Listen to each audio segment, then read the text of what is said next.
pour les leaders politiques def nañ ko kon li ma waxoon yëpp am na waaye bi ma ko waxee ba pare sa ak moom te xam nañ ni ku jublu te xam nañ ni kenn du ko mën a influencer te ni nga waxee ci moom dafa mel ni méngoowul ak ñun li ñu xam ci moom. ma ne leen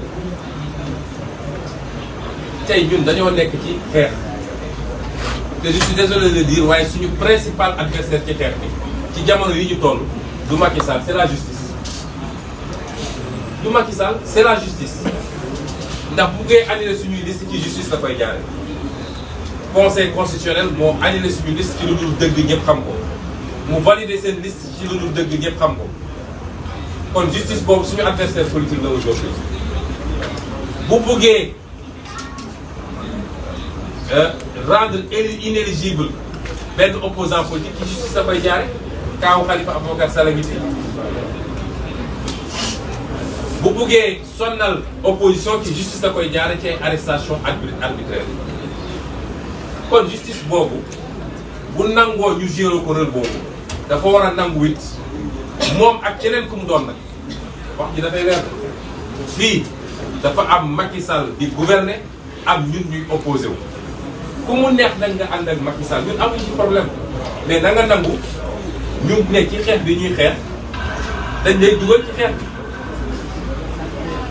donc li avocat yi wax justice bi li ñu leen wax juge yi mooy ñoom ñoo war a àtte fi mu toll nii ñoom ñoo war a doon les garants de la démocratie te tant que ñu ngi jël décision yi nga xam ne dëppoo nag li nga xam ne mooy yoon parce que fii ñëpp fi jàng na ñëpp fi jàng te kenn demul ci justice ay loxo nekk kuy dem ci justice da ngay dem ak ay avocat ay professeur université jàpp ci ñoom ñëpp même droit bi la ñu jàng te ñun ñi ci ëpp ci ñun fac droit la ñu génne kon suñu liiree texte de loi mën nañu xam ni mu wax juge bu fi àttewul lu dul yoon ñëpp xam nañ ko à commencer par yow mi ko àtte xam nga ne li nga àtte du yoon mais tant que juge yi ñi ngi doxal yoon di àtte yoon defe naa réew mi apaisement dina fi am loolu mooy seen rôle bu ñu tooñee nañ ñu teg tort bu ñu tooñee nañ ñu teg tort appliquer ñu la loi de manière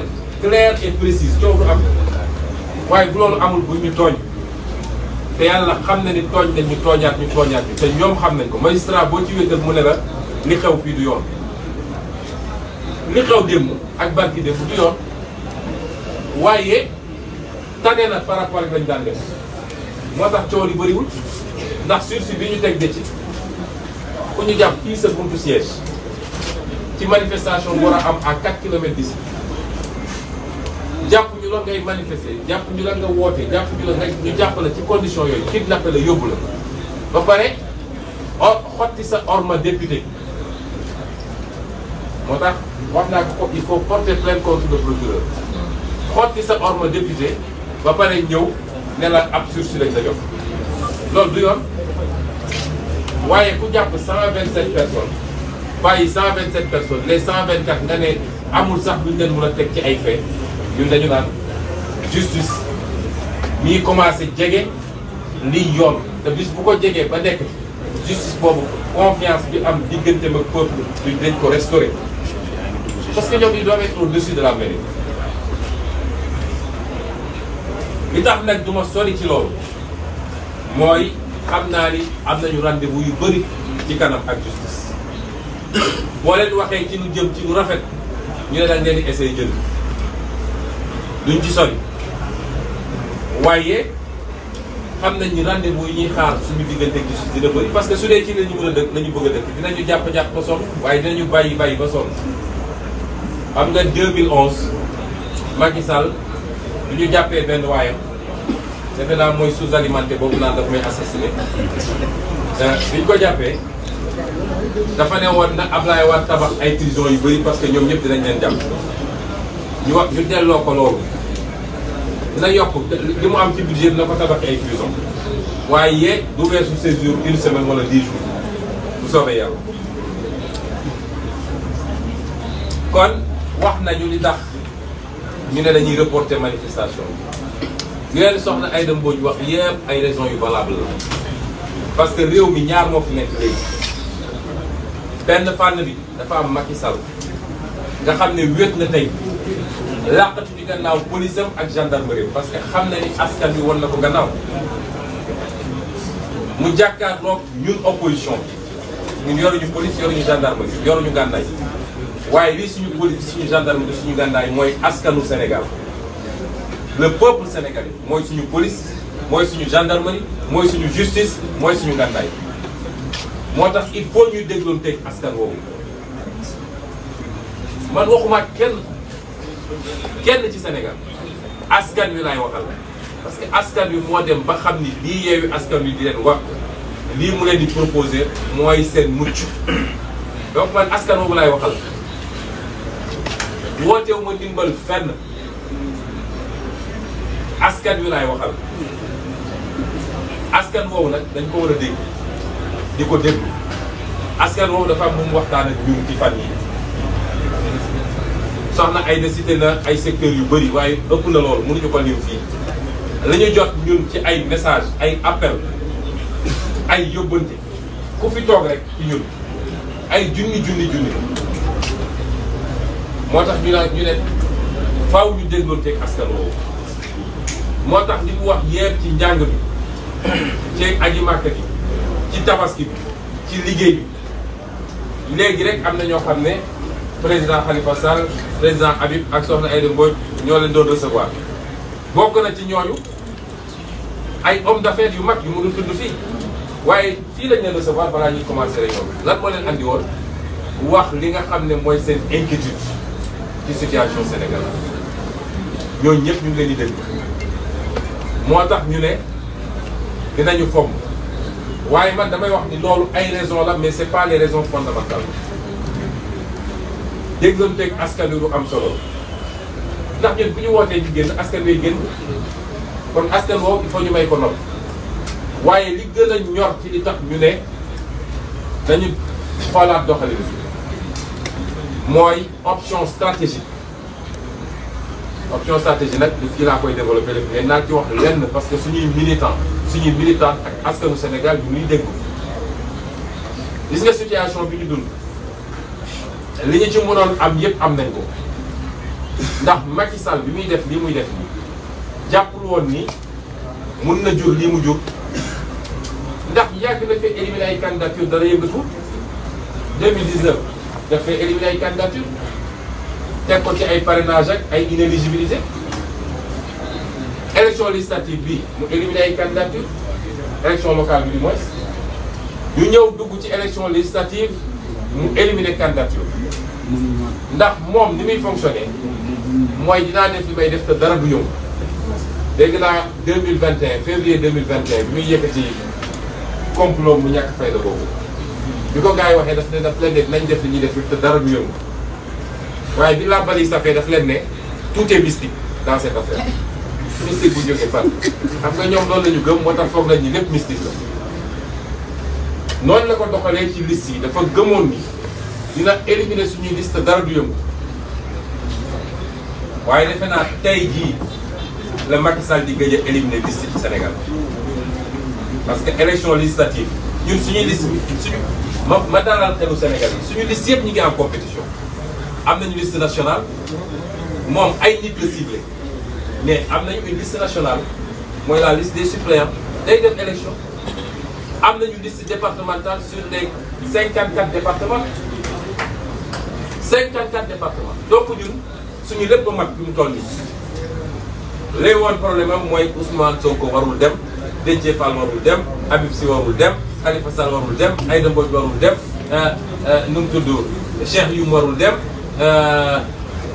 nu mu tudd ma Bousso même la Bousso warul dem moom loolu moo ne woon yitteem te loolu dina xam ne nag loolu du ci wàññi tar fataay boo moytu sax lay gën a tar te gàcce gi ci lay gën a rëy dinaa ci ñëw kon ñu jàpp ni suñuy liste c'est intact waaye tey lay gëj a éliminer candidature Sénégal moo taxoon il fallait ñu jàmmaarlu ak moom wan ko ni mënul yombee noonu parce que lii problème mu Sénégal saa yu Macky defee nit ñi ne waaw teggi leen seen tànk bàyyi leen noonu ñu bàyyi foog ni foofu lay yem mu tegaat ci leneen parce que fu mu làmb mu nooy rek day continuer ñi xamul li tax ñi tax ñu doon xeex moo wax leen loolu Macky Sall su làmbee mu nooy ñu ne ñëpp woote nañu ñëpp ñaan nañu bàyyi nga xamal ni ma nga ci prochaine étape kon wan nañ ko ni moomul nit ñi te affaire bi mënul yombee noonu waaye li ëpp solo li ma wax léegi li ñu waroon am ci situation bi am nañ ko muy ñaar yu am solo lu ci njëkk mooy réew mi wane nañ ni Macky Sall waa réew mi wan nañ ko gannaaw ndax li xew ci casserole yi keroog rek wane na ko Macky Sall da woote léegi ne damaa bëgg nit ñi génn tëgg casserole bu juróomi nit tëggee mu jaaxal te nit ñi joxuñu leen lem menacé wuñ leen loolu wane na ni Sénégal wan nañu gannaaw Macky Sall ñaareel bi am solo ci njàngan yi mooy au niveau international ndax gis ngeen àdduna bi yëpp ni mu traité situation Sénégal am nañu dem ba tuddee ko tyran dictateur de la presse internationale am nañu dem ba tuddee ko tyran ci koo xam ne jamono ji ma ngay ngalaju pour wane ni moom am na dimension internationale war a tax ëllëg ñu jox ko sax Nations Unies déconstruction boobu ak yi la bu rëy ci ñun parce que jusqu'à présent daf ñoo yàgg a féewale sur l'international c'est des terroristes c'est des gens qui respectent pas les institutions c'est des rebelles dem jaay ko Union européenne France jàppale ko ci dem jaay ko ñeneen ak ñeneen waaye tey àdduna bi yëpp xam nañ di xew Sénégal kon ñun li ñu waroon tiire ci profit situation bi am nañ ko ba pare xam ngeen li ci des tiire nañ ko te permettre nañu ñu natt Macky Sall natt nañ ko de li muy woote ne am na lu ko permettre tey ku yëngatu mu écrasé la amu ko bis bu askan bi taxawee day xam ni amu ko li mu yor sax ci biir jàpp ni ñëpp ànd nañu ak moom day nax boppam day gën a nag ñi mu àndal ñëpp ci politique ku nekk defar na la dossier ba téye ne leen ku yëngatu ma jaar ak yow fi ma war a jaar ba ñoom dañoo mën a randal di randal rek ku nekk téye na la ci ay dossier ne leen nag ñaar yi moo am ku yëngatu def décision sama biir ma jaar ak yow fi ma war a jaar waaye bu ngeen seetaanee ba opposition bi jàll it yéen ñëpp kaso ngeen jëm moo tax léeg-léeg ngeen gis ay nit yoo xam ne kenn xamul kañ lañ leen gëjoon dégg ñu jekki-jekki génn nag di wax ay waxu daanu sare gars yi ñu naan génnal wax de mais li am solo mooy natt nañ ko ci dispositif de répression natt nañ ko ci fan la mën a yem ak appareil judiciaire ñu wax sénégalais yi nag nii fa ñu toll nii la ca des mooy am na laaj bu am solo moo xam ne ñun ñëpp dañ cee war a toog ndax dañuy dem élection am déet Macky Sall li muy def nii bokk na ci liñ ci mën a jàngat mooy bëggul élection am Sénégal waaye bëggul ñu ne li tax élection bi amul ci moom la jóge waaye du jógee ci ñun de le 31 juillet élection day am te bu soobee yàlla le 31 juillet Macky Sall perte assemblée nationale le 31 juillet élection dina am Sénégal incha allah te 31 juillet Macky Sall perte assemblée moo tax comme li ñu waroon am yëpp am nañ ko dañuy déggal élection bi nañ koy déglu nag mooy dañoo woo Sénégalais yi ñu sanctionné Macky Sall woon ko ni du moom mooy tànn kan mooy candidat pour candidat kan mooy dem élection ak kan moo dul dem élection il faut que Macky Sall Sénégalais yi waxuma mu perte assemblée ci ay ñun ñu am ay 52% moom mu am ay déedéet il faut mu doon défaite bu spectaculaire te xam naa ne Sénégalais yi toll nañ foofu ñaareel bi mooy Sénégal est-ce que bëgg nañu coowal 3e mandat jeex Sénégal te bal du tàkk gaañu du ci am bakkan du ci rot est-ce que Sénégalais yi bëgg nañ loolu parce que ñëpp a jaaxle tey ci lan mooy xew fii ak septembre 2024 moo wax Sénégalais yi nag ni am ngeen occasion ñu dakkal loolu te bal du ci tàkk xam ngeen fu muy jaare mooy le 31 juillet ngeen génn voté massivement contre Macky Sall ndax bu ñàkkee assemblée nationale bi dootul wax ci Sénégal boo ma sax dina takk ay bagages am balaa mandat bi jeex dem. ñi leen di wax ni opposition bu jëlee assemblée nationale réew mi day bloqué ak nangam nag waxuñu dëgg. barki Dembo Ndiaye France opposition bi jël na assemblée nationale. États-Unis à chaque élection de mi-mandat boo moytul opposition jël majorité bi au Sénat te blocage du am parce que ñun ay responsable lañu waaye dinañu saytu li ñu yoree réew mi yéen ñëpp xam ngeen ni càcc bi bëri na ci réew mi randal bi bëri na jël nañu réew mi jaay ko tubaab yi jël nañu suñuy pétrole suñuy gaz ak lépp joxe ko suuf si ñu ngi koy dagg di ko jox étranger est-ce que bëgg ngeen loolu lépp dakk fi ma ngay jaar ci Macky Sall mu leer ko ni mandat jeex na Sénégal te pour loolu am ñu ngi wax ak askan wi gis nga 31 juillet bu ñu génne woon liste yëpp sax benn politicien am fi ñu jël ay nit yu ngeen xamul Yewwi Askan Wi présenté leen voté leen massivement pour Yewwi Askan Wi kon waxu troisième mandat dootu ci am te bal du tàkk manifestation du am gaañu du am bakkan du ci rot kon ku am kuddu waroo lakk te Sénégalais yi am ngeen kuddu waaye am ngeen kuddu bu leen kenn nax ci leneen ak élection jot ñu sàcc xaalis réew yëpp ñëw di leen ko jox naan leen votel leen am ngeen kuddu te 31 juillet la bu ngeen defee li ngeen war a def nee naa leen 2024 février 2024 à 20h Macky Sall takk nay bagaasam pare ñu abal ñu ak soxoram ak mën a fayoom ak mën a dóoraateem ak jaay réew est-ce que loolu bëgg ngeen ko ma ngay commencer le 31 juillet ci loolu la ñu woo Sénégalais moo tax ñu ne nag dinañu am lu koy natt lii natt loolu dañoo bëgg lii ñu wax ak Sénégalais yi tontu ñu est-ce que pare nañ pour loolu. keroog Aïda Mbodj dafa wax fii ne li xewoon keroog ci concert bi concert casserole bi mu ne référendum la. gis ngeen ni concert u préfecture yi am na préfecture yëpp dañoo dajaloo def benn concert te benn préfecture rek la interdiction am jaadu moom moo wax ni ñu lu yoon wax muy bu Fatick ndax moom nee na menace de trouble à l'ordre public benn ñaareel bi mu ne amul suffisamment de policiers pour encadrer loolu la loi wax ñeneen ñëpp wax ñu loolu préfet Dakar nee na déglu leen bu wax li mu wax dafa am solo nee na risque réel de trouble à l'ordre public ak des mal intentionnés dañuy jóge ci biti ñëw infiltrer kon moom nangu na ni ñun du ñun ñooy les mal intentionnés du ñun ñooy malfaiteurs yi nee na ay nit yu jógee fële ñooy ñëw infiltrer ñu waaye nee na dafa am ñu préparé woon pour sàcc xaru tabaski jaaykat xar yi loolu la préfet wax nee na gars yi dañu bëggoon profiter ci manifestation ñoom xam nga loolu Macky Sall war naa tey nit ñi amuñu njëgu xar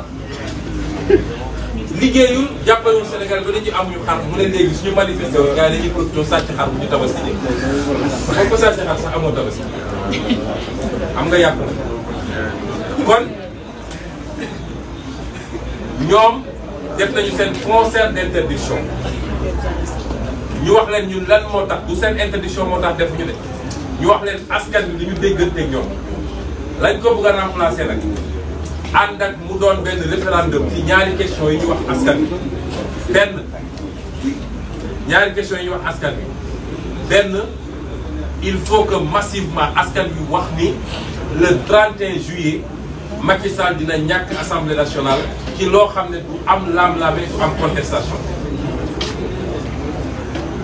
loolu dafa am solo ñaareel bi mooy ñu war Macky Sall ni moomoo réew yow yaay tànn ku la neex yaay tëj ku la neex yaay dàq ku la neex yaay jaay suñu alalu réew ñaari question la référendum tontu bi ñu bëgg nag askan wi tontu ñu ko mooy concert de casserole bi ñu leen di woo ëllëg jeudi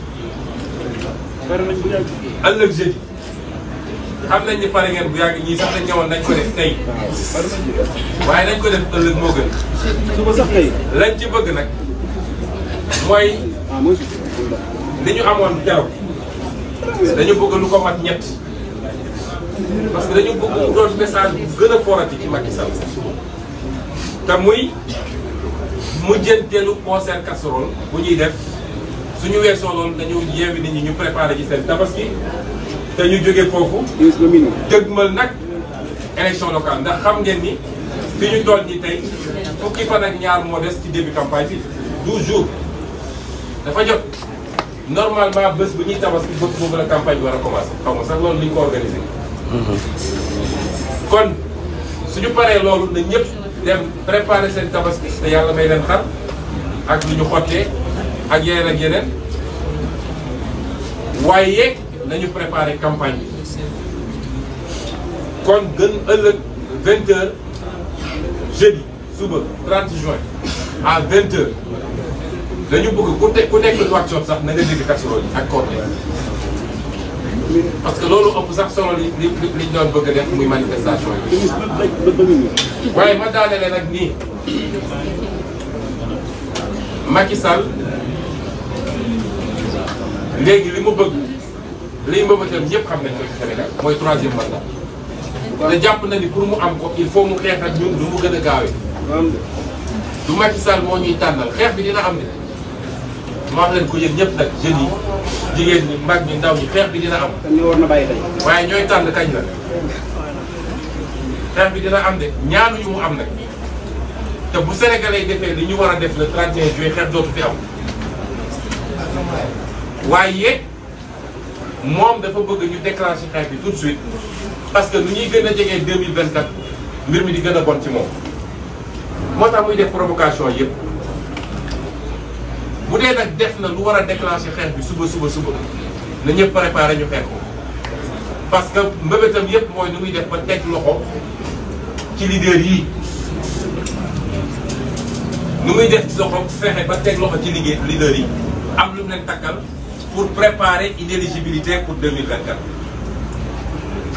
loolu rek mooy yitteem ay dossier rébellion fii ay dossier appel à insurrection commando spécial juróomi nit ñu ne ay cocktail molotov lañ doon def ñu ne ñoo waroon a taal réew mi tappale yooyu mu def ko ak procureur am boo xam ne safadi na safadi boo xam man keroog ma duggee ci tribunal dama rus quoi di interroger yow sax di tax nga sol trait yow ngente nga doon dem ngente kan mooy dem ngente ak trait safadi benn peeru safadi boo xam ne kenn mus koo ñu ne kooku mooy procureur Sénégal waaye ñu ngi leen di xaar fii kon c'est pas parce que ñu ngi naan concert casserole que bàyyi nañu leen méthode de lutte bu nekk ak fi ñu koy utiliser waaye nañu dànk fanaanal rek parce que natt nañ ko xam nañ fi mu toll lii la ñu bëggoon wax ci lu gàtt di leen gërëm di leen sant waaye dinaa ko tënk ci nasaraan parce que presse internationale daf fee nekk ci lu gàtt rek d'abord saluer tous ceux qui nous suivent nos compatriotes africains parce que nous croyons en l'Afrique c'est pas de la propagande politique tous les continents sont en train de s'organiser. Pourquoi les Européens, bien que développés, ont éprouvé le besoin de se réunir en Union européenne? Pourquoi les États-Unis d'Amérique? Vous savez que les États-Unis d'Amérique, ce n'était pas un seul pays. Ce n'était pas un seul pays. Jusqu'à dernièrement, jusqu'après la Deuxième Guerre mondiale, ils ont continué à rattacher des États aux États-Unis d'Amérique. Je crois que le dernier en date, si je ne m'abuse, c'est Hawaï ou je ne sais pas quel autre État.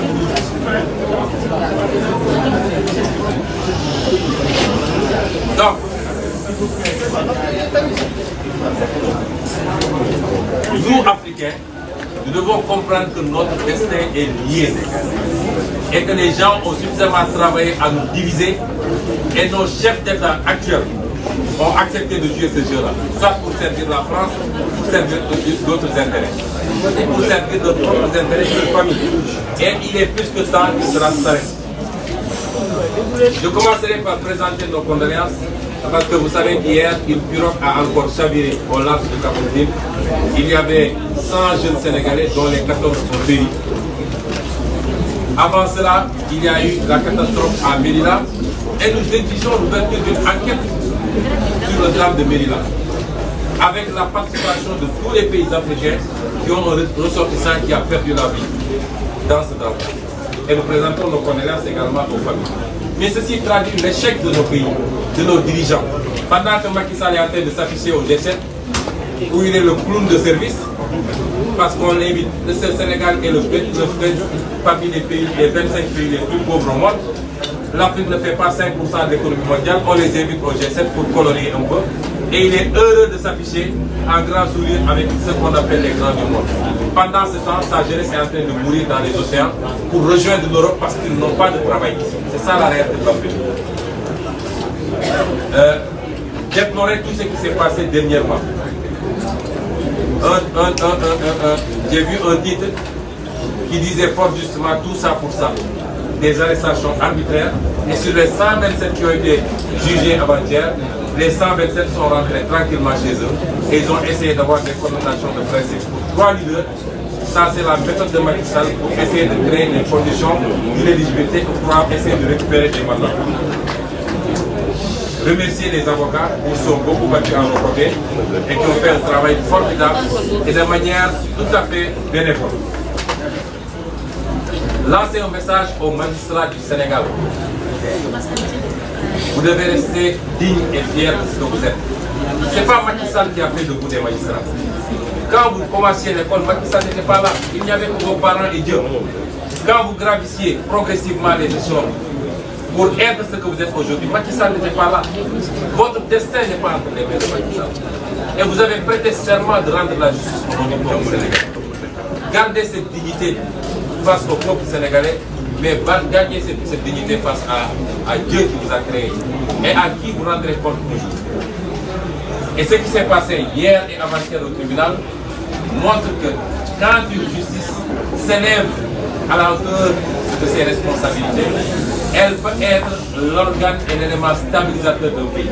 Même si nous déplorons les condamnations de principe sur les 3 leaders politiques, même si nous le déplorons et nous allons nous battre pour que cela soit enlevé parce qu'ils vont interpréter après.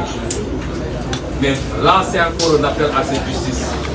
Restez digne, restez au-dessus de la mêlée et traitez tout le monde de manière égale, équidistante et de manière juste.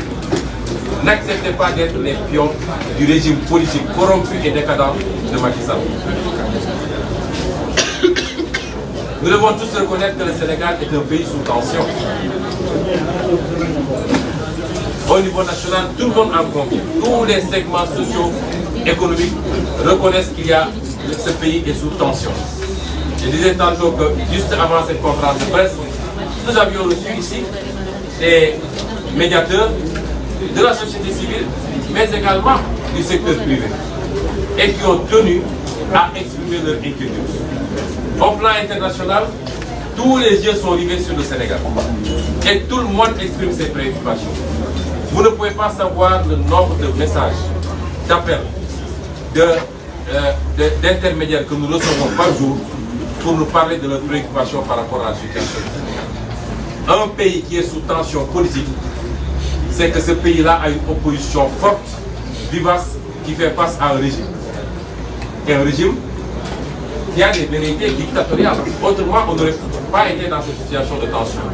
Et cela suffit à dire à Macky Sall que son projet de réduire l'opposition à sa plus simple expression a lamentablement échoué et qu'aujourd'hui c'est le pouvoir qui est réduit à sa plus simple expression et qui est en train de se transformer en opposition. Nous en rendons grâce à Dieu.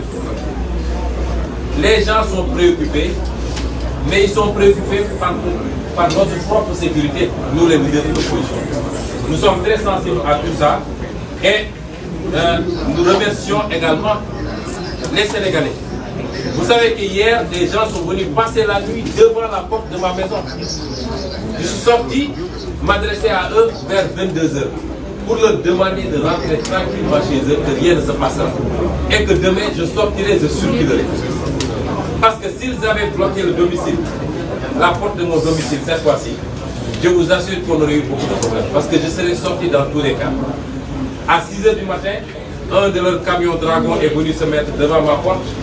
Les jeunes et les femmes, et c'est ça qui me touche particulièrement, des mamans, je ne parle pas de jeunes femmes, des mamans ont passé la nuit dans la maison qui fait face à la mienne, qui est en chantier.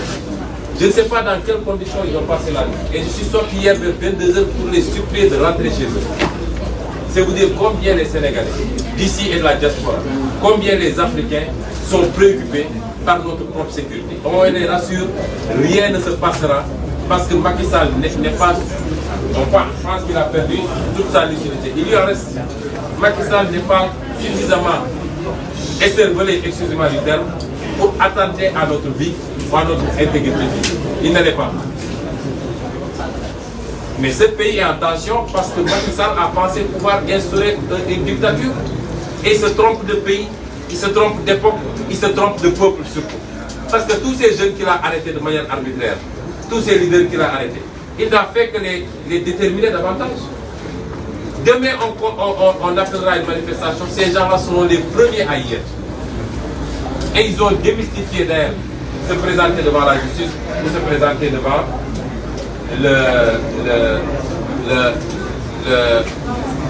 devant la justice ou à aller passer quelques jours à Sébikotane ou à Rebeuss. Mais Mme Aïda Mbodj a rappelé en langue wolof, et je vais le résumer en langue française, les raisons qui ont fondé notre décision de surseoir à la manifestation d'aujourd'hui. Ce n'est pas les interdictions des préfets, parce qu'il y avait des informations sur au moins une dizaine de départements. Et de manière unanime, tous les préfets ont formulé des interdictions en violation de la loi. Il n'y a que le préfet de Fatick qui a donné les deux arguments cumulatifs prévus par la loi, c'est-à-dire menace de trouble à l'ordre public et insuffisance du dispositif policier pour encadrer la manifestation. Encore qu'il y a toujours suffisamment de policiers pour essayer de réprimer les manifestations de l'autre côté. Ce n'est pas ça qui nous a empêchés, qui nous empêche d'aller. C'est après avoir mûrement écouté le peuple. Parce qu'aujourd'hui, il y a inversion des rapports de force. Macky Sall est un homme esselé qui se cache derrière sa police et sa gendarmerie, il ne lui reste que la police et la gendarmerie. Politiquement, il sait qu'il est esselé. Et sa seule force aujourd'hui, c'est la police et la gendarmerie, et manipuler les chancelleries internationales pour leur faire croire qu'il a une opposition irresponsable, une opposition de terroristes, d'insurrectionnels, etc. Mais nous, opposition, c'est quoi notre force? C'est le peuple sénégalais qui est avec nous. Et qu'il a démontré l'autre jour avec le concert de casserole. Macky Sall n'a qu'à appeler demain à un concert de casserole. Il n'aura pas 10 personnes pour taper sur ces casseroles. Même s'il payait de l'argent, il n'aurait pas ça. Donc le rapport au peuple, c'est totalement inversé. Et notre principale force, c'est le peuple sénégalais. Et nous sommes obligés d'écouter ce peuple sénégalais. Et ce peuple-là, dans sa majorité, a exprimé un souhait. C'est de nous demander de surseoir pour les raisons qu'on va évoquer. On est dans la phase des examens scolaires. Aujourd'hui, beaucoup d'écoles ont fermé, d'autres ont décidé d'arrêter à midi. On est dans la phase des examens scolaires et c'est nos enfants qui vont faire ces examens. Deuxièmement, on est dans la période de la préparation de la fête de la Tabaski et tout le monde sait ce que ça représente au Sénégal. Et les Sénégalais sont extrêmement préoccupés parce que Macky les a mis dans une situation de paupérisation et de précarité telle que la majorité des Sénégalais se demandent où est-ce qu'ils vont trouver 65 000 ou 80 000 pour acheter un mouton. Est-ce qu'ils vont trouver les moyens de se payer des habits neufs? Parce que c'est cela la fête de la Tabaski. Et nous ont demandé, ils nous ont même supplié 150 000 un mouton. Ils nous ont supplié de surseoir. Ensuite, les secteurs socio-professionnels, les tailleurs, les vendeurs de moutons, tout le monde nous a supplié. Et le préfet de Dakar, le ridicule ne tuant pas dans ce pays, nous a dit que s'il autorise la manifestation, des Sénégalais vont se faufiler dans les foules pour voler des moutons au niveau des forêts. Et ça, c'est illustratif de l'échec de Macky Sall. Les Sénégalais n'ont même pas de quoi acheter un mouton. Ils sont obligés d'aller se faufiler pour essayer d'acheter, de voler des moutons. On en est là dans ce pays. Ensuite, l'intervention des milieux d'affaires. l'intervention même de la communauté dite internationale, que j'interpelle au passage. Moi, j'ai toujours dit que je ne crois pas à la communauté internationale, qui a toujours été du côté du pouvoir, tant que le pouvoir fait ce qu'elle veut. Ce qui m'intéresse dans cette communauté internationale, c'est l'Afrique et les Africains. Et je leur rends un hommage, je rends hommage à tous ces Africains, les artistes, les intellectuels, tous ces gens qu'on ne connaît pas, que je n'ai jamais vus. Peut-être que pour les artistes, on connaît leur production. Et qui ont fait des déclarations extrêmement importantes parce qu'ils comprennent ce qui est en train de se jouer au Sénégal entre un valet des intérêts étrangers et des patriotes, des panafricanistes qui veulent gagner le pari de la souveraineté, de la reprise en main de notre destin national et de notre destin continental. Nous les remercions. Tout ça, c'est des arguments que nous tenons en compte. Mais les arguments les plus importants, c'est nos propres options stratégiques. Tout ce qu'on devait tirer de cette situation en termes de guerre, nous l'avons tiré. Je n'en veux pour preuve 2 ou 3 éléments. J'ai tantôt parlé de tous ceux qui sont exprimés au niveau international. Des hommes politiques étrangers, des artistes, tout le monde s'est prononcé. Et ça, c'est important. Parce que Macky préfère son image internationale à son image au niveau national. Ce n'est pas son problème, Macky, les Sénégalais. Pour lui, les Sénégalais, vous pouvez marcher dessus, vous pouvez écraser, vous pouvez appliquer, ce n'est pas important. Qu'ils vivent ou qu'ils meurent de famine, ce n'est pas important. Que des jeunes continuent à périr dans l'océan parce qu'ils veulent aller chercher du travail là, là où ils peuvent en trouver, parce qu'il n'y en a pas au Sénégal. Ce n'est pas le problème de Macky. Mais Macky, son problème, c'est quel regard les Occidentaux lui portent. Quel regard la communauté internationale lui porte. Et aujourd'hui, ce qui s'est passé depuis quelques jours a fini de démontrer à cette communauté internationale que Macky est un apprenti dictateur. J'ai vu même dans la presse internationale certains titrés Macky un tyran. Et ça lui fait très mal, hein, rassurez-vous. Vous voyez ces sourires timides là, là où il est comme un petit clown qui amuse la galerie au niveau du G7. Ça lui fait très mal qu'on ait déconstruit cette image internationale. Et nous remercions tous ceux qui sont prononcés. Regardez la chronique des universitaires sénégalais qui n'ont pas pris contact avec nous. On les connaît ni dedans ni dehors. Regardez ce pamphlet-là sur le recul démocratique au Sénégal. Regardez tous ces intellectuels totalement indépendants, n'appartenant à aucune chapelle politique qui sont prononcés. Ça, c'est un gain extraordinaire. Parce qu'ils ne pensaient pas que le simple fait d'instrumentaliser le Conseil constitutionnel contre nos listes pouvait aboutir à cette situation. Parce qu'il avait écarté des candidats à la présidentielle, Khalifa Sall en fait partie, il avait écarté des candidats aux élections locales, et il pensait qu'il pouvait continuer à le faire sans que les gens ne réagissent. Et cela est un gain extraordinaire. L'autre élément, c'est qu'au niveau interne, et évidemment suivi même au plan international, c'est que nous avons démontré que le peuple sénégalais a tourné le dos à Macky Sall. Et l'illustration la plus parfaite, c'est le concert de casseroles et de klaxons. Donc nous n'avons plus rien à gagner à continuer dans cette stratégie. Qu'est-ce qu'il reste à faire? Il faut qu'on s'oriente résolument vers les élections législatives. Et il faut que les Sénégalais sachent, s'ils veulent prémunir le Sénégal du chaos qui se prépare avec son projet de 3e mandat forcé, ils ont un levier et une arme entre leurs mains. Macky Sall perd l'Assemblée nationale le 31 juillet, on ne parlera plus de 3e mandat dans ce pays. C'est ça l'enjeu des élections législatives. Et Yewwi Askan Wi va aller à ces élections législatives et va les remporter sur le terrain. Et c'est pourquoi nous nous orientons résolument vers ces élections législatives. Comment? Le pourquoi, tout le monde le sait. Le comment, vous allez le voir vous-même dans les jours à venir. Mais nous nous orientons résolument vers les élections législatives. Et nous appelons les Sénégalais à faire le référendum avant terme. Il faut que les Sénégalais répondent à 2 questions.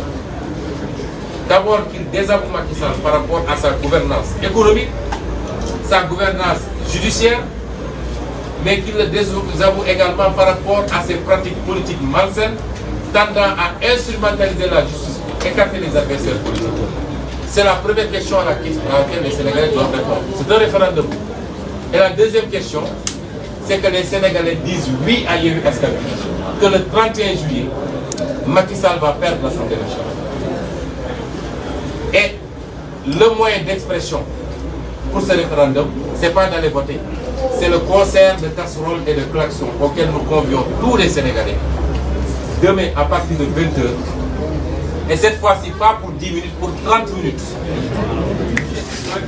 Ma wax ko ci wolof concert wu casserole bi tëgg casserole bi cin yeeg ndam yi ak klaxon yi mbib bi ci oto yi bii baa yokku leen ci vuvuzela keroog newoon nañ dañuy def vuvuzela gisuñu ci ñett yooyu yëpp bii baa dañu ne bugguñu ko bëre paa dañu ne woon fukki simili bii paa nee nañ leen fanweeri simili 30 minutes lañ ko bëgg ba nga xam ne bu tollu Nouakchott sax da ngay dégg muy ri. Je disais que pour cette fois-ci, ce ne sera pas pour 10 minutes, c'est pour 30 minutes. Et nous appelons les Sénégalais parce que c'est important. Nous voulons que ce soit le triple de ce qui a été fait la dernière fois. Tout le monde a vu ce qui s'était passé de l'histoire de l'humanité. Je ne dis pas du Sénégal. On nous a dit que les concerts de casserole, on les avait connus en Iran, on les avait connus au Chili, etc. Mais ça n'a jamais atteint cette ampleur-là dans le monde. Mais nous voulons que vous tripliez pendant 30 minutes. Macky Sall, la dernière fois, s'était barricadé à Mermoz. Il a même peur des casseroles. Il a sorti des chars de combat contre les casseroles. Cette fois-ci, nous voulons que même sa maison à Mermoz tremble tellement le bruit sera fort.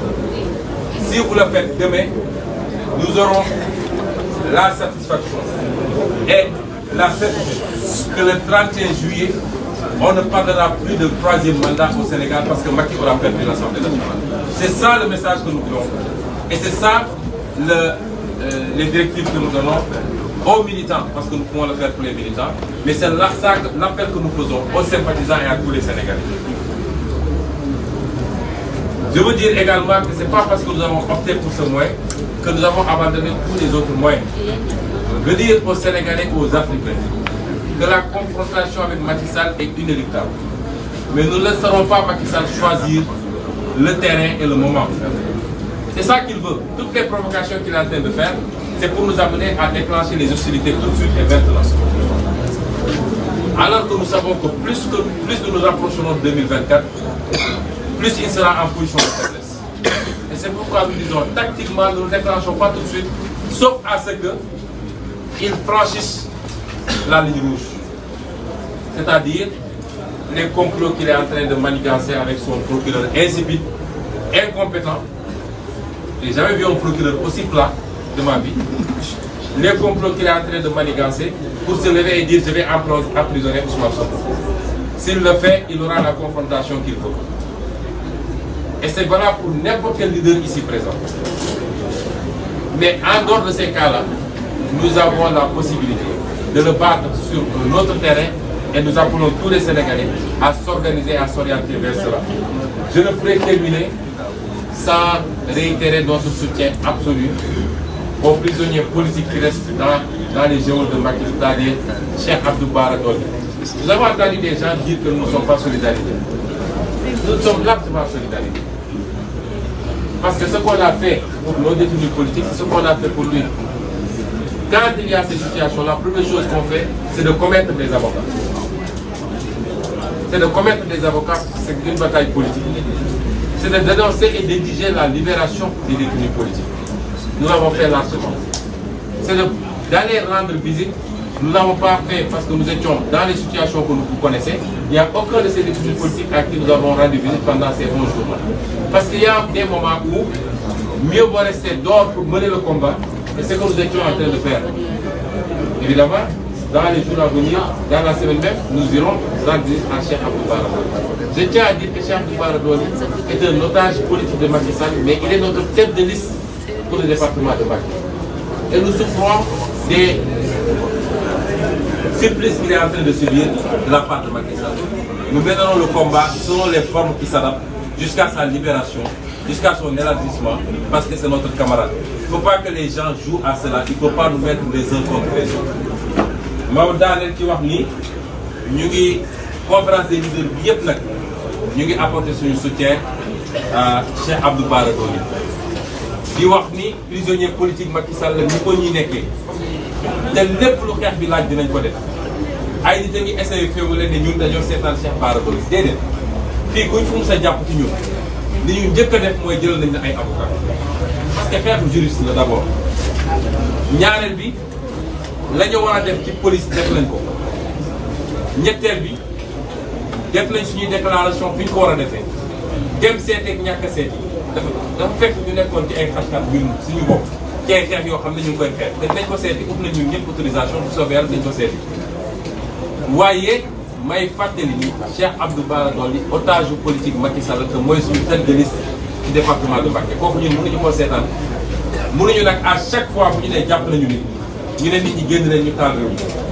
loolu tam bu ñu ko demandé cas bu nekk dafa am lu ñu koy xeexee te lañ ko war a def yëpp ñu ngi koy def waaye amul ku gën a naqarlu lii daal Cheikh Abdou Bara Dolly ñun te Macky Sall teg ko loolu la ñu bëggoon daanee ñu ngi gërëm ñëpp di sant ñëpp di jox rendez-vous ëllëg Macky Sall lañ ko jox d'ailleurs à 20h lu ñu déggoon semaine passée nañ ko ful ba mu mat ñett ci lu ëpp loolu la leen bu baax di leen gërëm di leen sant dinaa jox nag ngeen may dinaa jox Ahmed Aïdara mu nuyoo yéen rek ndax moom it ci otage politique la bokkoon waaye def naa li mu waroon wax wax na ko démb conférence de presse naa ko démb waaye mu ngi nuyoo gars yi rek ndax xawoon naa ci tuuti moom it ak gars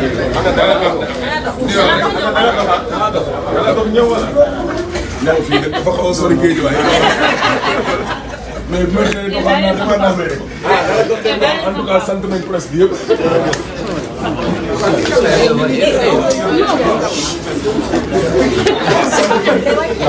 sant tamit suñuy avocat bu baax a baax a baax a baax suñuy avocat sant nañ leen gërëm tam la conférence des leaders yi toog président bi nekk nii di Khalifa Ababacar Sall Massaw tamit sama frère le grand jour Déthié dëgg football rek lay def